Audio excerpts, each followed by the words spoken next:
Chers amis, bonjour. Nous sommes le mardi 14 juillet 2026. Il est 8h30. Quelques news de l'Arménie, de l'Artsakh et de la diaspora arménienne. Bonne fête nationale. Le 14 juillet, c'est la fête nationale ici en France.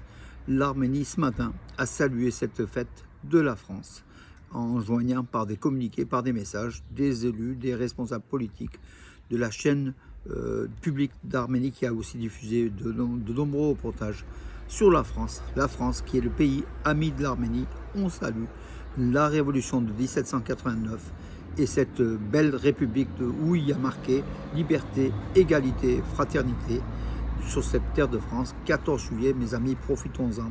C'est une très très belle journée. L'une des informations principales de la journée d'hier. Israël suspend le vote parlementaire de la Knesset sur la reconnaissance du génocide des Arméniens par l'Empire ottoman. C'est ce qu'a indiqué l'agence de presse israélienne Jerusalem News Syndicate. Voilà donc une information d'après un haut responsable israélien interrogé par le site d'information, par le journal a priori important, puisque ça a été repris par d'autres médias en Israël.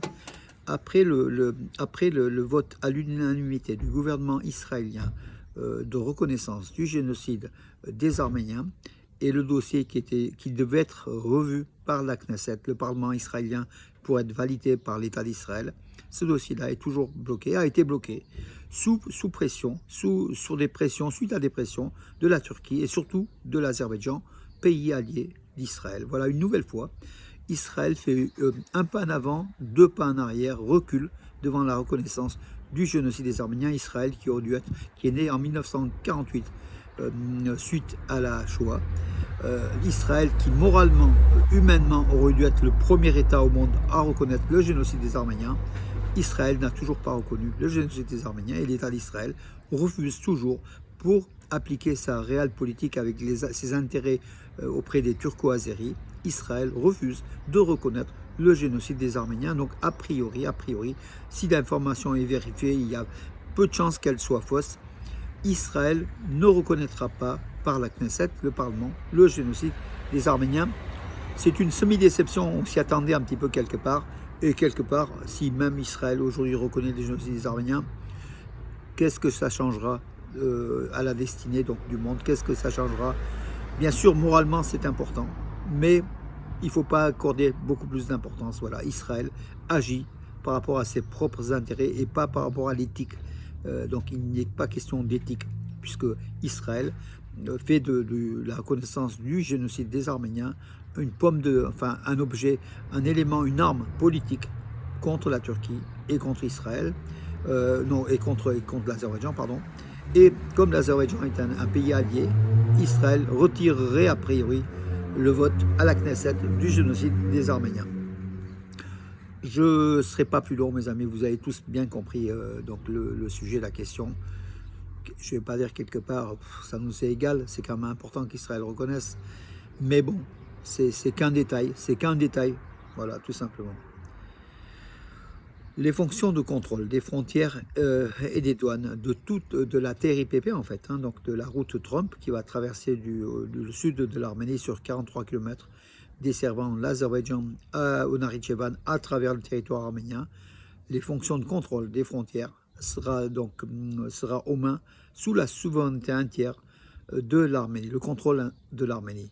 C'est ce qu'a affirmé le département d'État américain suite à une question de journaux, notamment de la radio Azadutun, Radio Liberté. Donc Washington a répondu que l'Arménie est souveraine sur le contrôle des points de passage futurs de cette route TRIPP. Donc c'est l'Arménie qui a la maîtrise de cette route, donc ça ne sera pas une enclave, ça sera une route qui traversera l'Arménie et c'est l'Arménie qui a bien sûr le contrôle.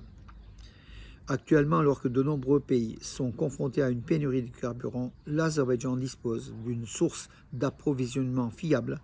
Donc l'Azerbaïdjan, c'est ce qu'a affirmé Aliyev pour dire que l'Azerbaïdjan vient en aide à l'Arménie pour sa source d'approvisionnement en pétrole, enfin en carburant. Voilà, une nouvelle fois, l'Azerbaïdjan comment dirais-je, veut vassaliser, veut mettre l'Arménie à ses ordres, en affirmant maintenant, finalement, que l'Arménie dépend aussi du carburant azerbaïdjanais.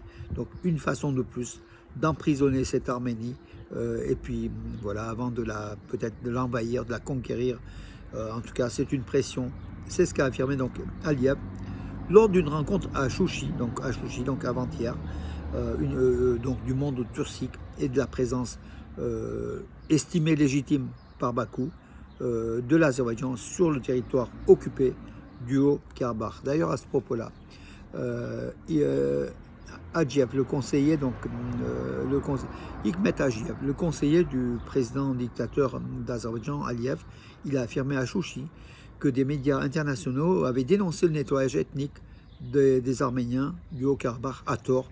Il a déploré ce que les médias internationaux avaient dénoncé comme un nettoyage ethnique, le nettoyage ethnique de la population des 120 000 Arméniens du Haut-Karabakh.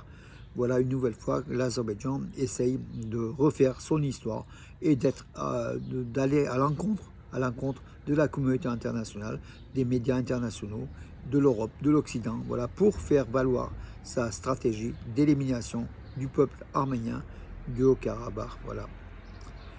Une nouvelle mission de l'Union européenne en Arménie pour l'aider à faire face aux menaces hybrides. Lors des élections législatives du 7 juin dernier, l'Europe avait délégué une équipe de spécialistes pour attaquer toutes les menaces hybrides, notamment sur Internet, contre l'Arménie, dirigée par la Russie essentiellement, a priori. Donc, après ces élections législatives en Arménie, l'Union européenne maintient cette mission en Arménie. Donc l'Europe délègue à l'Arménie des spécialistes pour lutter contre les menaces hybrides, donc les menaces Internet surtout. Voilà, avec des faux articles, des fake news. Et ces spécialistes sont là pour aider l'Arménie à faire face à ces flux de messages de fake news venant pour la plupart de Russie, puisque, comme vous le savez, Yerevan et Moscou ne sont pas en bons termes. Yerevan se rapproche de l'Union européenne, de l'Occident, et ça, l'Arménie est du coup mal vue par Poutine, et qui menace, qui fait une guerre hybride aussi contre l'Arménie.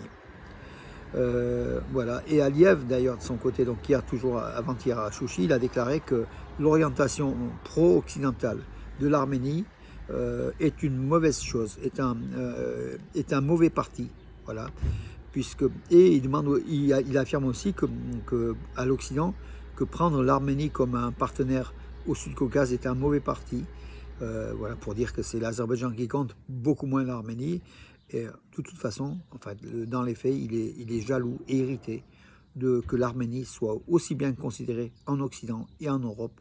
Et l'Azerbaïdjan réagit à sa façon, donc par les propos du dictateur Aliyev, qui reproche à l'Occident de s'appuyer sur l'Arménie plutôt que peut-être sur l'Azerbaïdjan. Voilà, donc l'Arménie, en tout cas diplomatiquement, a gagné une belle partie en se rapprochant de l'Union européenne et de l'Europe, et ça déplaît à Bakou. Maria Zakharova, une nouvelle fois, donc c'est Moscou. Maria Zakharova, c'est la porte-parole du ministère russe des Affaires étrangères. Elle affirme que l'Arménie est un État souverain avec lequel nous entretenons des relations privilégiées. Bien sûr, la Russie avait des relations privilégiées avec l'Arménie. Elle était un partenaire stratégique jusqu'à ce que la Russie ait lâché l'Arménie et lâché l'Artsakh, où elle devait logiquement s'occuper de la sécurité de l'Artsakh avec un mandat. Et elle a lâché donc l'Artsakh. Et aussi, elle n'est pas intervenue quand l'Arménie a demandé en partenaire stratégique d'intervenir en septembre 2022, lorsque l'Azerbaïdjan a attaqué 3 régions d'Arménie, au centre et au sud de l'Arménie. Voilà donc aujourd'hui le désamour entre Yerevan et Moscou, mais Moscou fait tout pour encore récupérer cette Arménie, si elle est récupérable, parce que les Arméniens, ce que les Russes ne savent pas, ils ont la mémoire longue. Sur le coup, ils ferment les yeux, mais ils ne pardonnent jamais, et un jour ou l'autre, de toute façon, l'effet est là. Donc les Russes sont de moins en moins appréciés en Arménie par rapport à cette attitude. Pourtant, les Arméniens sont proches de la culture russe, sont proches du monde slave, sont proches du monde russe. L'économie arménienne est très bien sûr impliquée et imbriquée dans l'économie russe, avec l'économie russe notamment en matière d'exportation de beaucoup de produits arméniens. Voilà. Mais malgré cela, les Arméniens ont eu vraiment le cœur cassé par rapport à l'attitude de la Russie. Et les Arméniens se rapprochent de l'Union européenne et de l'Occident, des États-Unis. Et ça déplaît à Moscou qui essaye de caresser dans le sens des poils de l'Arménie en affirmant que le peuple arménien est un très ancien peuple intelligent et voilà, et que la présence russe est là en toute amitié, pour le développement de l'Arménie. Mais les Arméniens ont compris, les Moscou ne peut pas balancer des centaines, des millions de messages.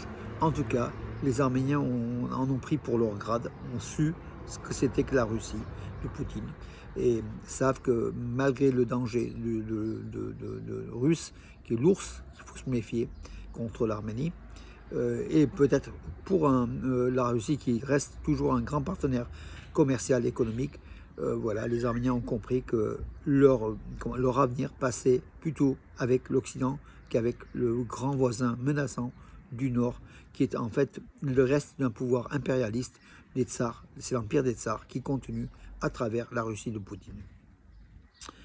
Alors mes amis, si vous allez en Arménie, bien sûr, le tourisme en ce moment, il y a de très nombreux, tous les jours, des nombreux témoignages qui viennent d'Arménie, hein, de très nombreux touristes en Arménie, et c'est tant mieux, voilà. Et le Vartavar, en fait, la fête du Vartavar, dimanche, c'était le 12 juillet, c'était avant-hier, a réuni des centaines de milliers de touristes qui étaient venus de tous les pays du monde pour assister à ces jeux de l'eau de Vartavar au centre d'Yerevan et dans d'autres villes d'Arménie. En tout cas, le tourisme bat son plein, mes amis. Mais si vous êtes touriste et que vous voulez aller encore en Arménie, c'est toute l'année, hein, le tourisme en Arménie. Passez donc à Garni, le village de Garni, à une trentaine de kilomètres d'Yerevan, où un jeune couple a créé Biplanète, donc la planète des abeilles. Voilà, ce sont des apiculteurs, mais en même temps, avec les produits des abeilles, ils font des cosmétiques, ils font de nombreux produits. Ils ont même des chambres d'hôtes, donc ils font tout, une restauration, chambre d'hôtes, et puis ils vendent leurs produits, leurs pots de miel artisanal. Réellement, un jeune couple qu'il faut y aller et encourager. Il s'appelle Narek Sarkisian et Rosanna Danielian. Réellement beaucoup, eux, c'est l'Arménie de demain. Ils ont tout compris.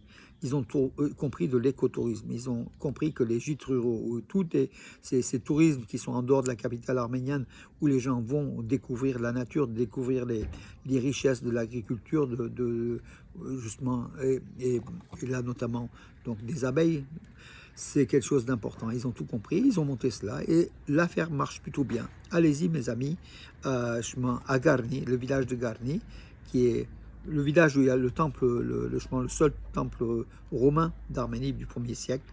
Allez à Garni et au village, visitez justement Biplanète. Voilà mes amis pour aujourd'hui. Je vous donne rendez-vous à demain, une nouvelle fois. Mes lunettes, je les porte pas pour faire bien, tout simplement parce que j'ai eu des séances de laser à l'œil, mes amis, et c'est pour éviter les rayons, tout simplement. Sur ce, bonne journée, parior, et à demain. Bonne journée.